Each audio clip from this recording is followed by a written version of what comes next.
Season 9 shook up everything, and I did my pre-season best and worst heroes, and those lists turned out to be mostly freaking wrong because everything was changed, and that caused a domino effect on the meta. And now, after we have played the season a ton, we finally know what is actually the meta for season 9 and the best and worst heroes in this season. So if you want to know exactly what is the meta, exactly what to play, and tips and tricks for every single character, then this is the video for you. So we're gonna break it all down. But my Patreon just opened up private coaching, 2-hour coaching for season 9, only 10 slots available, and 2 of them are already taken. So once they fill up, I'm doing no more coaching slots. So check it out on my Patreon if you want some private help down below, and let's get into it.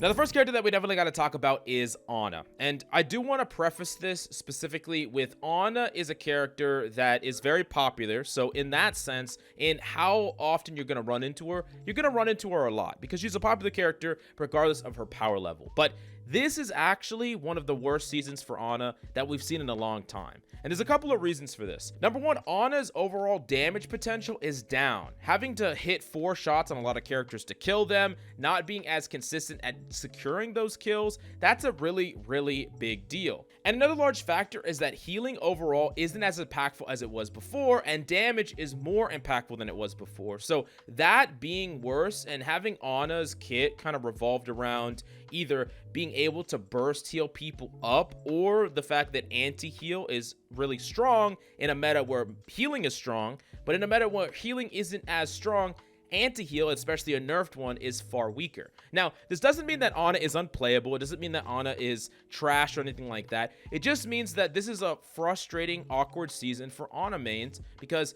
you are having less impact than you have been consistently. I mean, she's been A or S tier basically consistently up to this point. And in this season, on top of that, Ana is also going to be targeted a lot more, and it's going to be harder to keep yourself alive. Nade isn't going to keep you alive as much. You're going to be pressured out by DPS a lot more, and DPS are going to be flanking more, self-sufficient more. There's a lot of good divers this season. There's a combination of a lot of factors that makes Ana relatively weaker than she's been in the other seasons. I don't think she's unplayable by any means, unless we're talking about the highest elo, where once you get to the highest elo, she probably drops all the way down to C tier in viability, which is crazy, but that is where she is right now. But if I would to take the aggregate for most ranks, just generally, I would put her in the B tier. I think that you can still carry with her.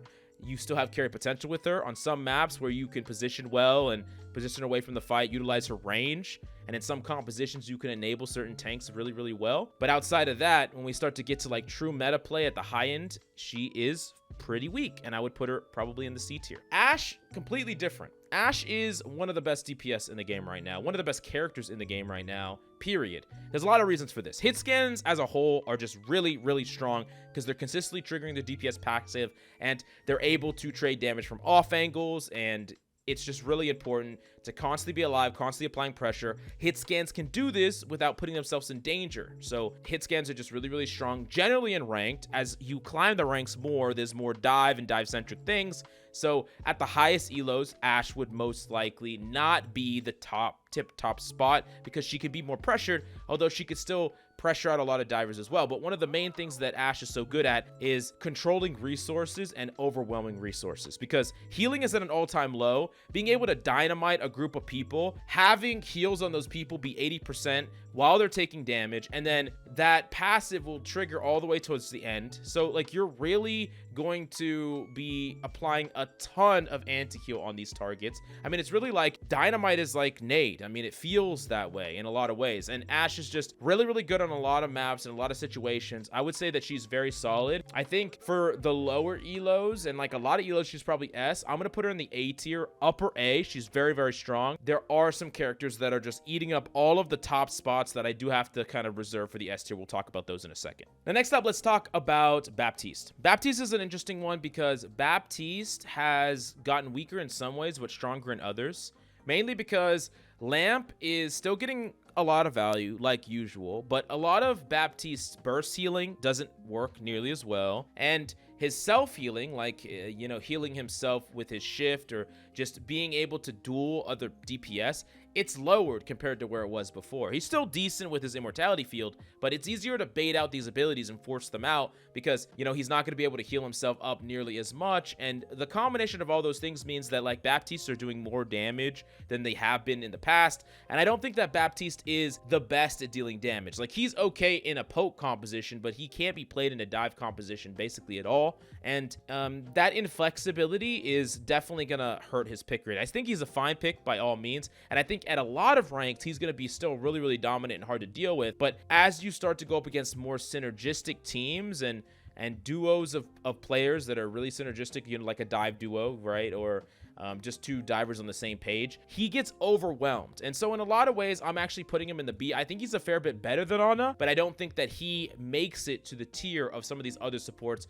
that are really popping off this season, really making their mark this season. And we'll talk about those in a little bit. But next up, let's talk about Bastion. And Bastion's like a sleeper here. He's actually surprisingly good. And he's good at most ranks, in my opinion. And the reason that Bastion is good is because one of the problems with Bastion before is that he had really high spikes with his turret form, but his neutral was pretty bad. It was worse than most other hit scans, right? You just poke, and that's still true to an extent. With the DPS passive, your neutral isn't as bad as it used to be. Like, you're still able to play passive, play disciplined, constantly trigger the DPS passive on the enemy team, and then look for your moment to make a big splash with turret. And I think that turret is still a really, really powerful form. You're very, very tanky in turret. So there's a lot of moments where you can kind of leverage turret to really do something really impactful. And yeah, I think he's actually a sleeper pick. He's really, really strong in a lot of ways. And I would put him, you know, pretty high up in B tier. I'm putting him above Ana, a little bit below Bap, I believe, but I think he's a very, very solid pick and definitely a bit underplayed. Next up is Brig. Brig's a tricky one to place. There's a lot that's really, really good about Brig. There's a lot that's really strong about Brig. And I think the best thing about Brig is primarily the fact that, one, you could stay alive, and that's very underrated. I mean, your shield can protect you to deny the passive.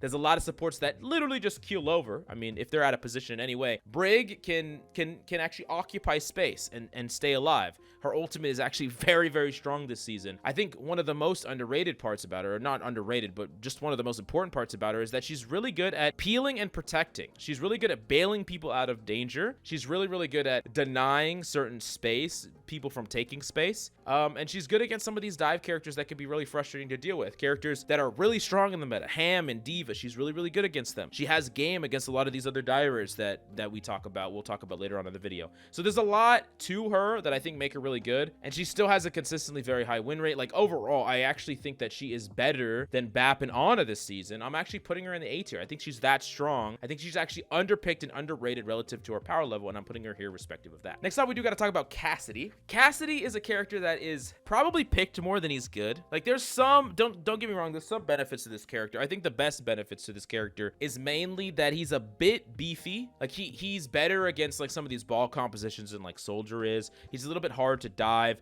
but he is, like, really niche. Like, on most maps, he's gonna be worse than most hit scans. He doesn't do, like, any damage from range in the way that, like, Ashe does. I think he actually deserves a C tier spot, but there are moments where he can shine. Like, there are moments where he slots into a composition and he's perfectly fine. His nade could still get value against certain characters, even in spite of all those things. He's just not as reliable as many of the other DPS. I'm putting him in the C tier respective of that. Doomfist is a really hard one to place. We got the pick rates for top 500 with Doom players, and there's actually quite a percentage of Doom represented right now in top 500. There is, like, a group of people that are kind of fanatical about Doom that will make Doom work no matter what, and he has some bugs this season that he hasn't had in the past. What's new on Doom? Now, is Doom worse than he was last season? I think he's worse for sure, because last season he was actually really, really strong, but I don't think this is his worst season. This is not his worst season by far. He does have base for him to get value, but it's not easy to access value, and it's also easy to counter value. So you have to be good at the character to get value in those situations, and the enemy can swap and shut you down. So is this a season that you can one-trick Doom?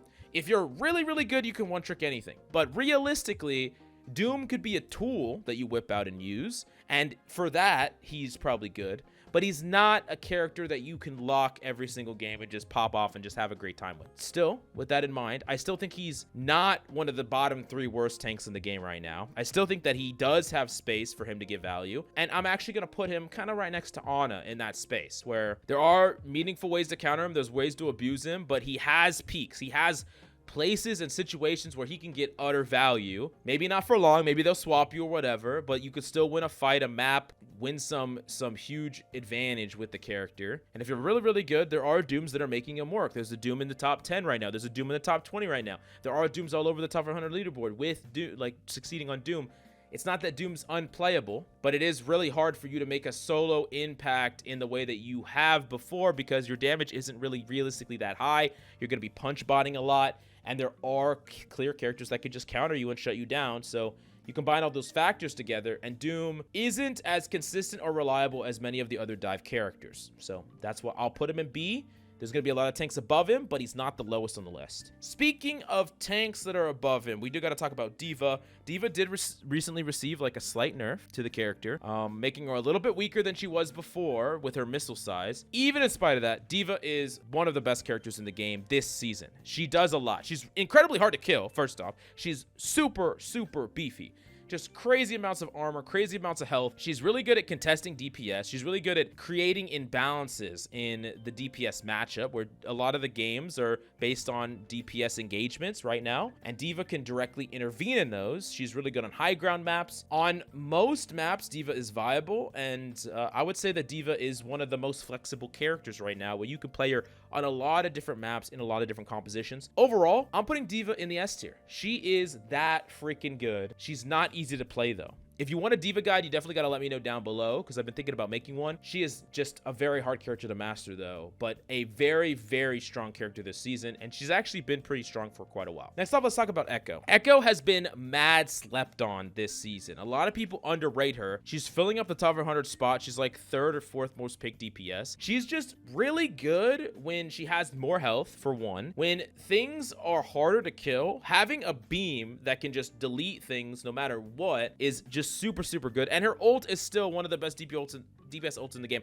I've consistently kind of put Echo higher than most people have on their tier list, because I think she's always been underrated, because she's awkward and she has a high skill floor. So she's not easy to pick up. She's always been underrepresented. But like, this is the first season where Echo is legitimately one of the best characters in the game. She's very, very strong. And yeah, she definitely a great character to learn, great character to master. I would highly suggest you picking up this character. Yeah, she's an interesting way to combat the meta that is not like the traditional characters that normally see play. We'll talk about more how she fits into the whole meta once we get done through this list, but very, very important. Next up, let's talk about Genji. At the beginning of the season, Genji looked like he was going to be really, really good, but as the season's kind of gone on, Genji is still good, and he's still represented, but he isn't as good as you would think, because he is primarily being enabled by the meta. Like, when there are dive tanks, when there are dive DPS, Tracer's very, very strong this season, spoiler alert. Characters that are diving, Ball, Winston, these characters enable Genji. And in compositions like that, Genji is feasting. And Genji's neutral's better. So even when you're not playing in some of these compositions, you can still get value. However, you're still going to be struggling on Genji when you don't have that synergy in place. Like, he is not really a character that I would suggest just locking regardless of your composition. Like, every Genji player can attest to playing with like a Bap Sigma, and you feel like unless you're just solo popping off, you know, creating some magic, you know, literally one-shotting people as you go in, you're not getting much done, and it can be very, very frustrating. So Genji can be very good. That doesn't mean he always is very good. He has his moments for being very good. His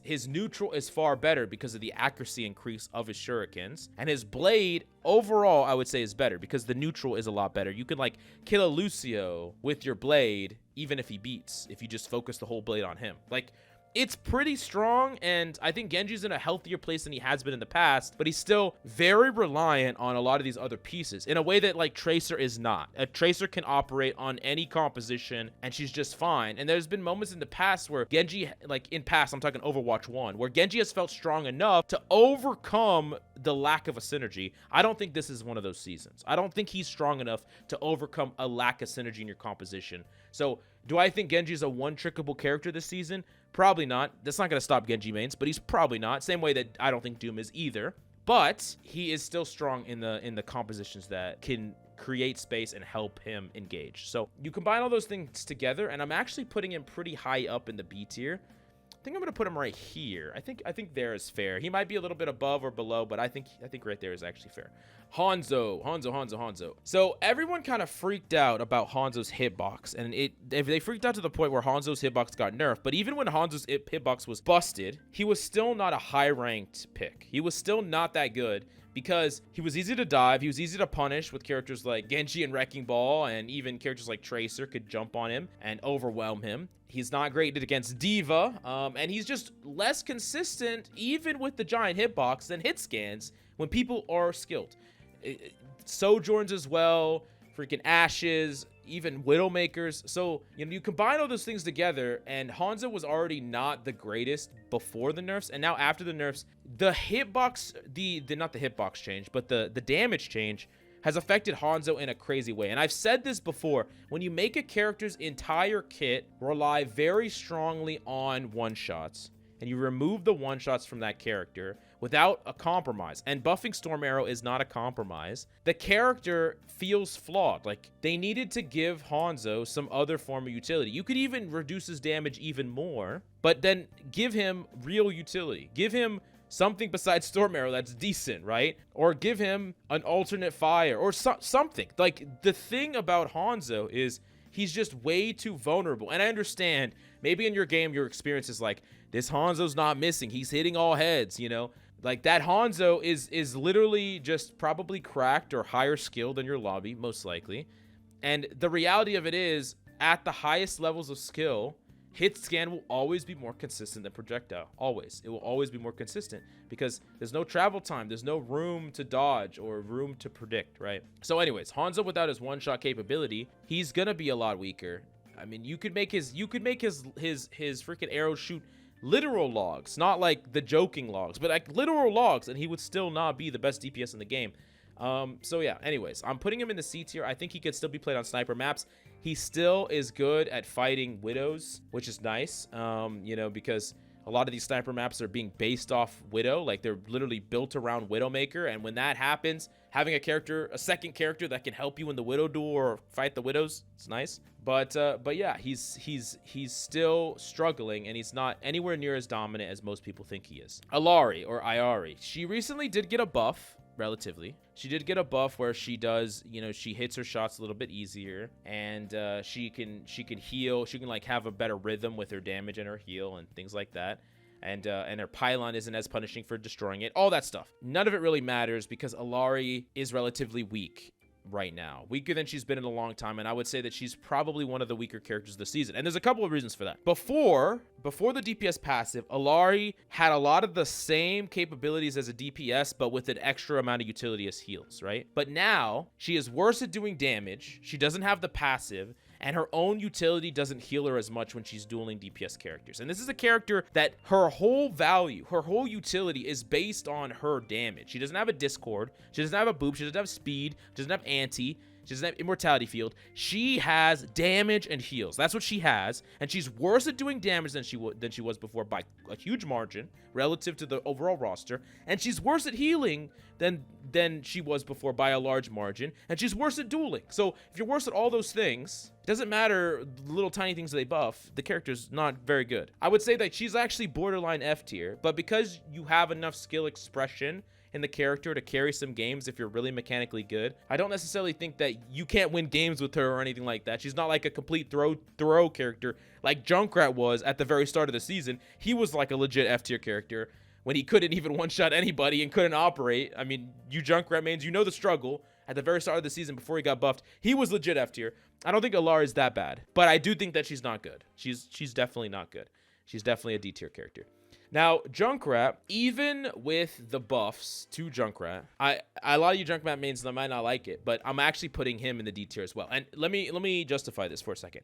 Junkrat has always been niche. He's always needed a specialist to give value. But now more than ever, he needs a specialist to give value. And the reason is random spam is not very strong when people have more health. Random spam is not very strong when it's an inconsistent way to trigger the DPS passive. So you combine those things together. The inconsistencies of Junkrat mean that, you know, relative to the other DPS, he's just less reliable at doing the job of a DPS, which is you really want a DPS that can constantly trigger the DPS passive whenever they want to. Junkrat can't really do that. So in order to get the value out of Junkrat now, you need someone that is not just spamming chokes. You need someone that is getting very crafty, finding these flanks, finding these positions. There's a lot of things that they need to do, and that's going to need more of a specialist. So even like in past seasons, I do believe that you could get value out of Junkrat without really being a Junkrat god or knowing that much about Junkrat. You could still get value, but these days, I don't think that that's true. I think that you really need someone that really knows what they're doing on Junkrat to get value. And those Junkrat mains will still climb to top 500, and they'll still pop off, and they'll make it work. But it makes a bigger divide between the Junkrats that know and the Junkrats that don't. So, relatively, I'm putting them in the D tier. Next up, we do got to talk about Kiriko. And my initial understanding of Kiriko, like from before I got to play the patch quite a bit, is that Kiriko was going to be underpowered. And I still think that that's true. I think that Kiriko in 1v1s and just as a core character is weaker than she has been before. In the past, she's been like consistently S tier. I don't think that she is like busted individually anymore, but she still slots into a lot of compositions. And it's really just due to the fact that she's really hard to kill and she's very flexible in what she can provide. So she can protect, she can peel, she can help duels, she can duel herself, and her ultimate is still one of the best ultimates in the game. So you combine all those things together, and you see her in a lot of compositions. She's good with dive composition. She's good in random 5-card randomness or 5-agent randomness. Like she gets value in a lot of different comps, and she can be slotted into almost any comp with almost any other support, right? There's a lot of supports that there are certain supports they don't synergize with. Kiriko can basically play with any support, and that also helps to her pick rate. And I do think that while her damage and dueling potential isn't as strong as it was before, a lot of the other aspects of her are still very strong. Suzu's very strong, Ultimate's strong, like I said. So, you know, all in all, I think that she's still a pretty high tier pick, reasonably high tier. I'm putting her in the A tier. I think she's very strong. Lifeweaver. Yeah, so my boy Sauce Boss tried.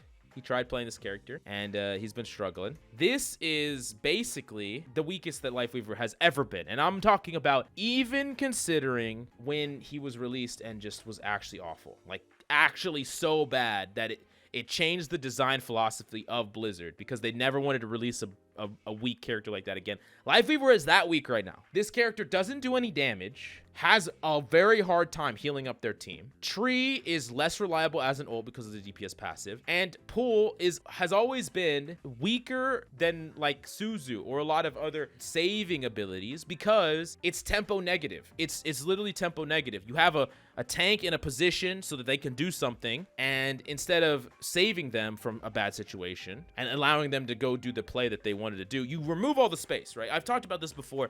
I mean, there are going to be moments where it saves them in a way that nothing else could, but there's going to be many more moments where you end up giving up all of the progress and space that you gained because that's your only way to save people. And so you combine all these factors together, and Lifeweaver is just terrible, borderline a throw pick for picking. And I'm not telling people don't pick Lifeweaver, whatever. Play what you want, and you can still climb with Lifeweaver if you're good enough, if you're disciplined enough. Probably if you're not solo queuing, you probably need to stack or play with a duo or something that you're getting some value out of Lifeweaver. You really need to get pedal platform value, I would say. That's the big thing. You got to get pedal platform value. You got to put someone on your pedals and platforms and take high ground in a way that you wouldn't be able to before if you're going to want to win on Lifeweaver. But yeah, this is the first character and maybe the only. We'll see as I go through the list, but first character in the F tier. Pretty rough. Lucio. So at the very beginning, before some of the changes that went through, before some of the primary changes to the meta as a whole, especially because of the changes to Zen and some of the nerfs to Lucio, I think Lucio was definitely S tier, one of the best characters in the game. And I think there's an argument that he still belongs in the S tier. I'm not entirely sure if you can justify that because simply just due to the fact that he's not going to be the most picked across ranks. There's going to be a lot of variance. I do think that he's really popular right now, and I think he's strong. But there are going to be compositions where he doesn't see any play at all. He's not going to see any play in poke. There's a lot of other flexible compositions that you could play around other characters as well. Still, all that in mind, I do think that he enables dive. He also enables brawl, two of the very most powerful compositions right now. Very, very good. He's also a very good peeler, and his ultimate's really good. So he's kind of in between S and A. I think it could go either way, and I think you could justify him easily at S tier. I'm gonna put him at the very, very top of A, but like I said, it could be right to put him at the bottom of S. I'm trying to take an average from all ranks just because of his flexibility and his power level. He pairs well with a lot of different, supports. You could play Lucio Moira, which is very, very strong right now. You could play Lucio Kiriko. You could even play Lucio Zen. Actually, the more I think about it, the more it makes sense for me to put him in the S tier, right? Just because of how many different compositions are good with Lucio. Yeah, the more I think about it, the harder it is for me to justify not putting him in the S tier, actually. So, yeah, I'm putting him in the S tier. Yeah, I changed my mind. Okay, Mauga. Mauga is having a rough time this season. He's having a pretty rough time. He's not unplayable by any means. I think that he's actually better than people think. You need to be really smart with Mauga. You cannot stand in the open and trade fire. Your only way to survive is through heals that is going to be on 80%, and you're a giant hitbox. And then if there's a Zen added in there, like, you're just dying, right? But if you play really disciplined around covers, around corner, and you're targeting your engagements really well, you could definitely get value out of this character. His ultimate's still really good. He's still really good at poking things out. He's good in the neutral. There's a lot to like about him, but I still think he's overall relatively weak if I consider, like, the whole roster. I think I'm going to put him in C. I'm gonna put him in C. High C. I think high C. Yeah, he's definitely not fantastic, but he's not unplayable in my May is actually also having a little bit of an awkward season. She has problems with her consistency with her icicle. You can't hit some of the combos are not quite the same. She's not very reliable at dealing damage, but she's really hard to kill. She's great at stabilizing. She's good at stopping chokes. And she can help you win a lot of brawl mirrors. So there are places for her. Even in spite of those things, I don't think, like, she's an amazing DPS. And she's definitely not a DPS that you can, like, lock and play in every situation. But there are going to be some maps and some situations that she gets crazy value. And I don't think that can be understated. I'm going to put her at the bottom of B. And she's going to go down this list further as we go along. But I don't think she quite deserves to be in the C tier. I think she's a bit more powerful than that. I'm putting her in the B tier. Mercy. So Mercy players will probably rate Mercy a lot lower than I'm going to put her on this list. They probably think that she is very, very underwhelming. And there are parts of her that are weak. I mean, trying to heal things up at all is very rough on Mercy right now, especially with the DPS passive. But being able, especially in rank, to pocket a DPS can get you a lot of value. There's a lot of very pocketable DPS right now, whether it's Sojourn, whether it's Pharah, whether it's Echo. There's a lot of Ashe, of course. There's a lot of very good pocketable DPS that you can get a lot of value out of, and you can win the games with these. On the flip side, she's not as reliable or consistent at, like, being, like, the healing part of the character, which I don't think is really where her strengths lie anyways, but it is important to understand that, like, she could be pocketing someone that is getting dove and they're a lot easier to kill than they were before. Like, that link is not impenetrable, and she's also going to have a hard time healing anything up to full if they're, like, a tank, right? Still, I think that she's actually pretty powerful on certain situations with the right DPS pairing. I'm going to put her at high C. I still don't think that she's as good as some of these other picks, like even Ana or Bap. Generally, across ranks, at the highest tiers of play where Tracer gets really, really good, yes, you're going to struggle. You're going to struggle a bit on Mercy. You're going to get hunted and things like that. But across ranks, I'm definitely going to put her in the C tier. Next up, we do got to talk about Moira. And this one is the wildest one out of everything in the list because Moira has become really strong this season in a surprise twist. And the reason that Moira is really strong is mainly just because she doesn't freaking die. Like, she is very hard to kill. And that's one of the differences between her and Illari is very easy to kill and very easy to dive and very easy to disrupt. Moira is not. And yeah, I mean, she's not like the best character in the world or anything like that, but she's actually fairly strong right now and one of the stronger supports in the game right now. There are still ways to shut her down, and she's not going to be like the end all be all. And I think there's a lot of people that are like locking her with a support that it doesn't really make a lot of sense to play her with. She's really best in an all-in dive composition, something that utilizes either all-in dive or like a Junkrat Queen rush, something that's I consider a Junkrat Queen rush like dive-esque. Junkrat Queen operates kind of like a flat DPS, or not a flat DPS, a flat dive tank, a low ground dive tank. But still, she's actually overperforming in a lot of ways. I'm actually going to put her at the high part of B. I think she's better this season than both Bap and Ana, which is saying something. You could make an argument that she's better than Brig. I do think that Brig is still being slept on, still very strong DPS or support, and is good at denying a lot of what is meta right now, especially in ranked, especially in ranked when we're seeing a lot of these characters. She's really good at messing up the timings of engagements of Winstons and Balls and Junker Queens. She's really, really great at that. She's really great at that.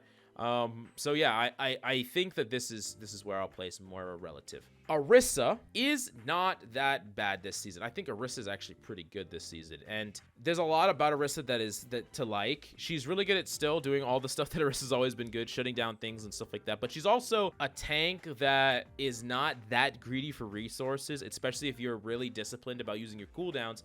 And the thing is, how this season works is the less you need, the better off you are. Like, if you don't need, like before in past seasons, it was okay to trade health to get healed. You got support ults really quickly and you just won off support ults, whatever. This season, you want to ask very little from your team because you want everyone to be doing damage.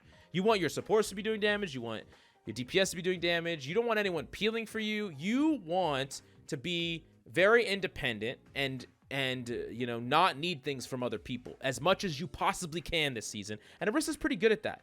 Overall, she's pretty good at that. Yes, she has some bad matchups, but most of the time she's pretty good at being this resource neutral character if they're disciplined with their cooldowns. So yeah, I'm gonna put her in the B tier. Pharah is slept on as a DPS. She's very, very slept on. I've made an entire guide on Pharah. There are going to be characters that give you a lot of trouble. And those two characters specifically are Echo and D.Va. D.Va prevents you from being aggressive. Echo prevents you from being aggressive because Echo can just beam you out of the sky. D.Va can just DM you. If you go in aggressive, you can't kill anything. Like, if you're not against those characters, you don't really care about hit scans at all because you can jump on top of a hit scan and you just go all in on them but kill them and then you're fine, right? You just stabilize and you're good. You get the auto heal passive and you're fine. But if you try to utilize any aggressive play and then you get DM'd or denied or echo beamed, then it sucks. And you can direct an echo twice in the air and not kill them. So that makes it really hard against some comps. And people that know how to swap around a Pharah means that it's going to be frustrating to play with. I think that Pharah is a character that you can whip out in the right moment and get a ton of value with. And then, of course, you have to change your aggression level depending on what they're playing. But still, slept on overall. I actually think that she's a lot better than these DPS. And I think she's better than these characters, right? Oh, that's not the right character. This one right here. I'm sliding her above Ana. Yes, I'm putting Pharah above Ana. So yeah, I think she's that good this season. Hamster. So Hamster was super meta when Zen and Lucio were the supports. And Zen and Lucio were the support duo when Zen was 275 and he was really hard to dive. These days, Ball is still very, very good, but he's not the end-all be-all. There's ways to counter him. Swapping to Sombra, shutting him down with other characters. There are ways to definitely counter him. And the support combos that he really enables are harder to just exist now because of the Zen nerfs. They're still possible to exist. And, you know, like Zen Brig is actually really, really good. It's surprisingly very, very strong. And Ball is still really, really good as a character. But he's not like unstoppable anymore. And this was a character that I was really off the mark in my pre-list. Everyone pretty much thought... you know, I was never like a hardball grinder, and most people thought that Ball was going to be pretty weak this season. But it turns out, in a season that is, you know, personified by needing little resources, not needing things from your team, Ball is shining. He's shining in a way that he hasn't shined in a long time, and I think that he's going to be put in the A tier. I could put him in the S tier. I kind of want to just save the S tier for like the creme de la creme, you know, just a small amount of characters.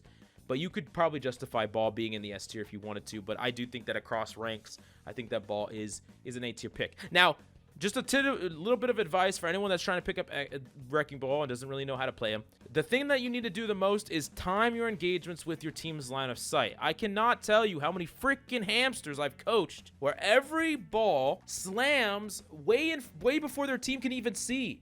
You need your Soldier, you need your Ashe, you need your Ana, you need everyone to be able to see who you're slamming. And the thing is, you operate way faster than everybody. So your tempo needs to be slowed to their pace.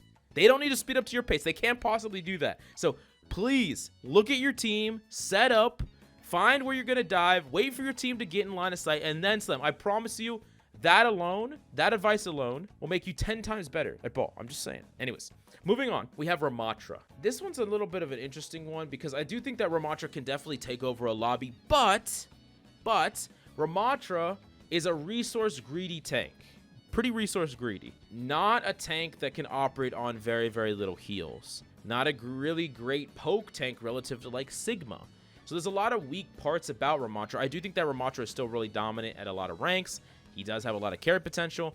And if you're allowed to play a high heal composition with like a BAP or an Honor or both or whatever, you can get value out of him.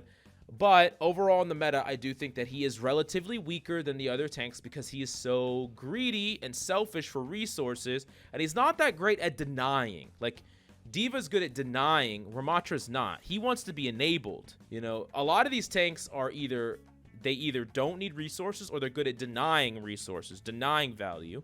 Ramattra is not good at denying value, nor is he good with no resources. He needs resources so that he can create value. But tanks that create value are not really what we want right now. Not really, because your DPS are creating so much value. You just want to help them, and enable the fights. You don't want to be the one. Like, you're not trying to be the juggernaut this season. So anyways, I still think that he's fine. I'm gonna put him in B. I think he's fine. Maybe there's an argument that Doom's a little bit better than him. It's about a wash. I'm gonna put it like right around there. Reaper is still pretty mid. Still pretty mid. He is hard to kill. That's nice. He can trigger the DPS passive. That's nice. But I was a bit wrong on him. I thought he was going to be better this season than he turned it out to be. He's still in a lot of ranks, though. I want to make this clear. In Plat and below, Reaper is still a freaking menace. He's dominant. Okay? He's dominant. He's just crazy dominant. But in a world where hitting crits is easier, hitting crits on Reaper really, really matters, and Reaper still needs to set up all the same engagements that he had to before, the really close engagements. He's not unplayable. I just think he really needs the right map. You know, a lot of like Ilios, Lighthouse, some of these maps that allow him to get in close and sneak in. That's where he's really going to shine. I think that he's probably somewhere C. Yeah, somewhere C. Somewhere C. I don't know if he's better or worse than these characters, but he's somewhere realistically C. Definitely let me know if you think I misplaced him down below. Reinhardt, it's a rough season for you, buddy. It's a rough season for you, buddy. I think Reinhardt is struggling really hard this season. He's not like completely unplayable. His shield is nice overall, but there's just better options. Ryan is a greedy tank, and he's really submitted to the whims of like what the enemy team is playing as well. He's easy to pressure out. There's a lot about Ryan that's just not great. I don't think he's like unplayable, but I'm putting him at the bottom of C. You could probably justify the top of D. It's a rough season for Ryan. I know that you're probably like, it's hard to place Ryan. I do think that Ryan can dominate some lobbies, but the higher you climb, the worse he gets. And yeah, I think I have to realistically put him in the C tier. He's just having a really rough time. God, man, I'm sorry. I'm putting him high D. I'm sorry. That's messed up, but it is what it is. Okay, Roadhog. This character is weaker now than he's been in a long time. The DPS passive, the fact that he's getting pressured, he could die a lot easier now. I don't think he's unplayable. I actually think he's better than Ryan, which is, you know, a bit wild speaking to the state of Ryan. You're seeing a lot less Ana, which is nice. You can still get hook value. You could shut down balls. You could shut down a lot of dive tanks. There are ways to get value out of this character. Once again, the higher you climb, the worse he gets. But I do think that there's room for you to get value out of him. It's just a bit hard to do. I'm actually putting him in the bottom of C above Reinhardt. Maybe I should put him in D as well, but Hog, it's a really rough season for Hog. I'm sorry, Hog players, but it's a rough season all around for your character. But a lot of people are probably happy about that. I'm not gonna lie. Anyways, let's talk about Sigma. You know, F tier. I mean, this guy just creates the most boring. No, I'm just kidding. He's definitely an S tier pick. S tier.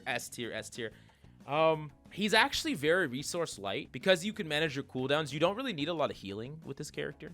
He's absolutely necessary on every sniper map, and on a lot of maps you can actually play him. He's really good at poking things out. He's really good at living. There's just nothing wrong with Sigma. He does everything right this season, exactly what you want. You can poke out off angles. You can be self-sufficient. There's just so much about him that I think just make him probably, I mean, you could probably justify him being just the top. You can't play him on every map, so he's not the most flexible, but he's just really, really strong. He's just so damn strong. It's just hard. It's hard to bet against him right now just because of how freaking powerful he is. Let's talk about Sojourn. Sojourn is amazing. Yes, you know, triggering the DPS passive, maybe not the most reliable thing in the world, but I mean, it's still, I mean, your projectiles are so freaking fast. It actually is just crazy reliable. Who am I kidding? And you have burst damage.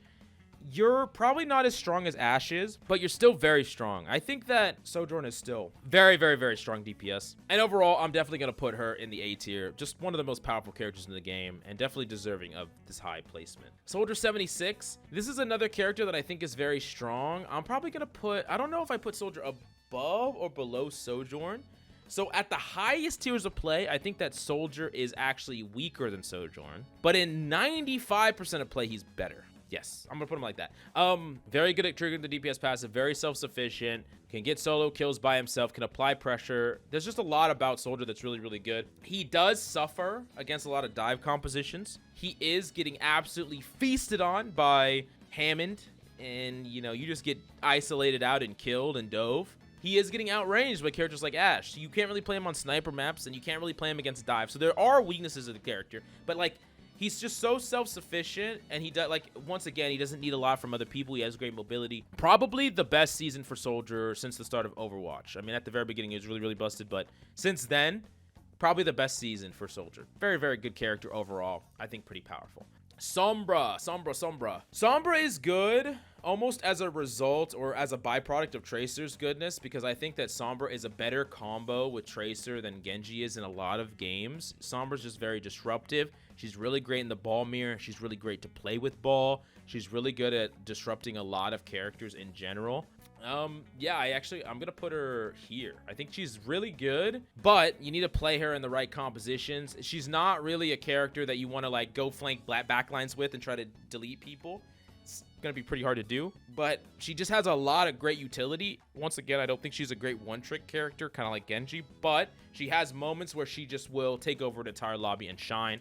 She's good against widows. She's good at dive. She's good at disruption. There's a lot about her that I really, really like, so I'm putting her up here. Next up, we got to talk about Symmetra. Pretty rough season for Symmetra. Not a lot of consistent value. If you're gonna play the character, you need teleport value, and it's hard to get teleport value. I think she's pretty inconsistent overall. She's not the worst character in the game by any means, but she definitely struggles, and I think that she probably could use a little bit of boost in utility overall. I don't know if I should put her in the D or C. I think realistically I should put her somewhere mid-C. Maybe here is reasonable for her. But yeah, she definitely is struggling quite a bit this season. She's not getting a crazy amount of value. Torb's kind of a sleeper. He's pretty good. He does quite a bit of damage. His turret triggers the DPS passive. He's beefy as hell. He's actually decent in poke. The only downside of him is he has a giant freaking hitbox. But, you know, outside of those things, I think he's actually pretty good. I think he's deserving of a fairly high place in B tier. I don't know exactly where that is. I'm going to put him slightly under Genji. I do think that this is fairly close and fairly reasonable. There are going to be some games, if you whip him out in the right situation, he's going to play like an A tier DPS. But, you know, definitely has his moments where he shines and definitely has his moments where he gets completely shut out. I still think he's better than people think, though. He's pretty underrated. Tracer, I mean, who are we kidding? She has an 85% pick rate in top 500 is what the stats that recently came out with. She's just completely busted. The whole game is shaping around her right now. And it's strange because a lot of people thought she was going to be a lot weaker. She only got 25 HP, but easier to hit shots. The DPS passive favors her more than anything, and this is super important to understand. The DPS passive, you're going to start healing as long as you're not taking damage. So there are angles that Tracer can play that you're doing damage, but you're not taking damage. You know, you're behind the tank's shoulder, you're in a cubby firing to the side, and if someone turns and looks at you, you blink away. So you can control the engagements, and you get so much more passive healing than most other characters, and that health goes so much further than other characters. You're also in a duel. You can play keep away and get heals. Like, there's just so much to the character that is just, like, pushing her over the edge. And in a world, once again, we talk about characters that either can deny things, deny resources directly, or they don't need a lot of resources. And Tracer doesn't need anything. Like, she doesn't need any resources at all. You don't need a healer. You don't need to give her anything. I mean, heal your Tracers, but you don't need to. She's just so independent that, yeah, S tier. Now, Widowmaker is a tricky one to place because I thought that Widowmaker was not going to be great this season, but after the bullet buff, she's just completely nuts. I mean, on a lot of the sniper maps, she's absolutely necessary. She's actually crazy strong this season in a very strange way. And, And she's also, with that little bit of extra HP, it goes so much further. It goes such a long way because she can survive engagements by Sombra and engagements by a lot of characters that she couldn't before. There's a lot of maps that she completely takes over. You know, I hate to do it, but I'm actually putting Widow in the A tier. That's how strong she is. Now, this is for higher-ish elo. I think at most ranks, she's probably like a mid-B tier or something like that. I just want to kind of put her here just to erase all the bad things I said about her. Because I might have perpetuated that Widow is weak this season, but she's not. She's not weak at all. In fact, this is probably one of her better seasons.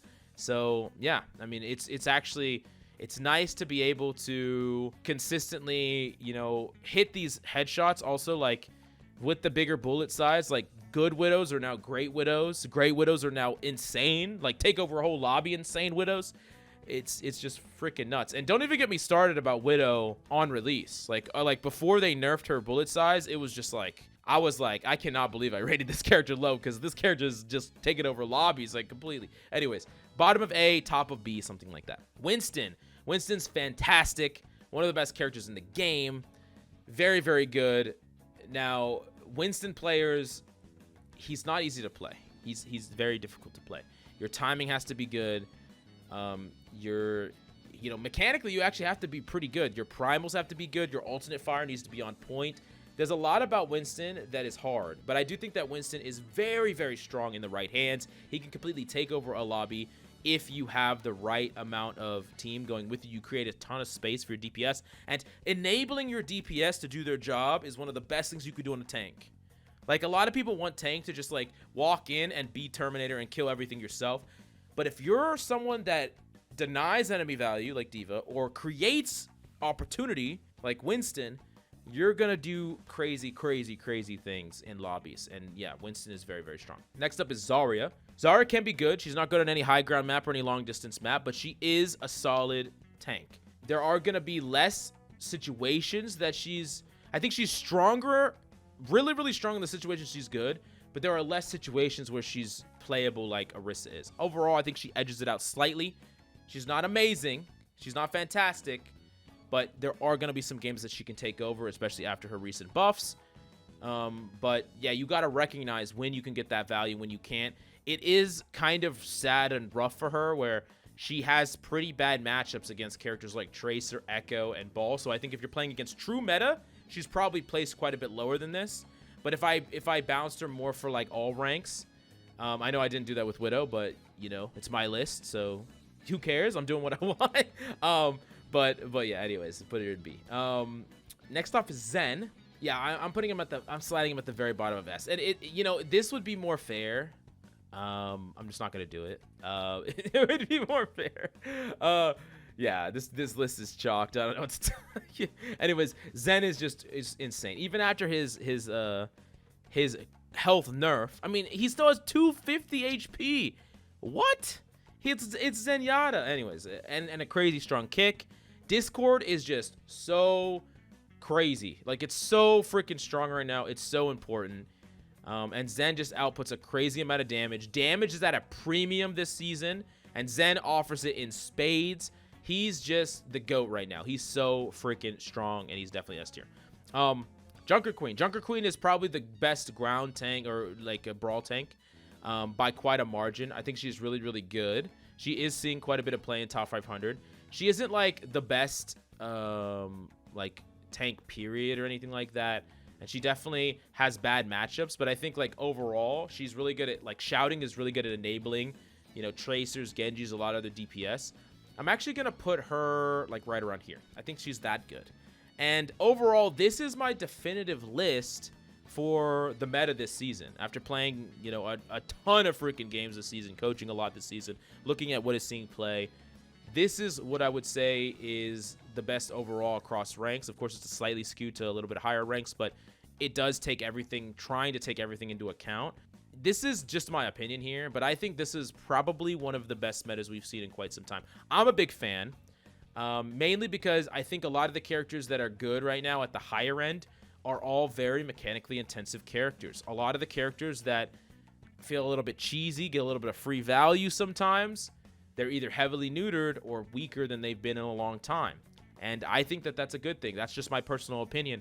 but I want to hear yours in the comments down below. How do you feel about this meta? How do you feel about my list? Do you like, dislike, agree, disagree? And if you need any help climbing the season, I finally have opened up my 2-hour private coaching, but there are very limited spots available. And once they fill up, I'm not doing any more coaching. So definitely check it out. But anyways, thank you so much for coming by. I really hope you enjoyed the video, and I'll see you next time.